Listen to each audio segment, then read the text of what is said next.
Élaborer une feuille de route pour la mise en œuvre et la gouvernance des aires marines protégées, c'est l'objectif de l'atelier consultatif organisé par le Bureau interafricain des ressources animales de l'Union africaine. Ceci en partenariat avec la direction des pêches maritimes. Un atelier de 3 jours dont la cérémonie d'ouverture est présidée par Dr Mamadou Goudiaby, directeur de cabinet du ministère des Pêches, des Infrastructures maritimes et portières. Selon lui, le Sénégal est conscient de la nécessité de préserver ces écosystèmes marins qui subissent de nombreuses agressions.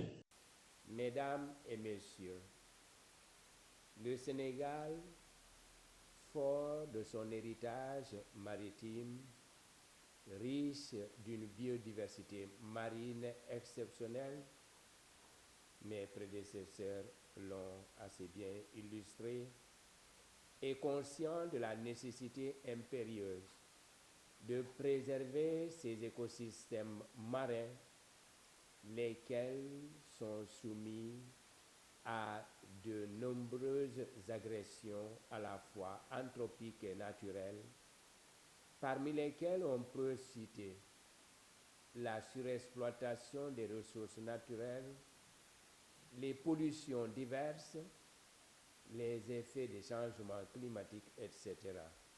Philippe Ouédraogo est le représentant de la directrice du Bureau interafricain des ressources animales de l'Union africaine basée à Nairobi. Il revient sur l'importance de cette réunion qui entre dans le cadre d'un projet pour la conservation de la biodiversité aquatique. Alors, cette réunion aujourd'hui est une réunion consultative nationale sur les aires marines protégées dans le cadre d'un projet pour la conservation de la biodiversité aquatique qui a été financé par le gouvernement suédois en appui de la mise en œuvre de la stratégie de l'économie bleue en Afrique.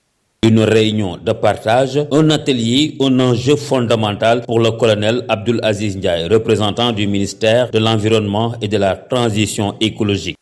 Mesdames et messieurs, nous sommes réunis aujourd'hui autour d'un enjeu fondamental, celui de la préservation et de la valorisation durable de notre patrimoine marin et côtier. Dans un contexte national, régional et mondial marqué par des défis multiples, mais aussi des opportunités inédites.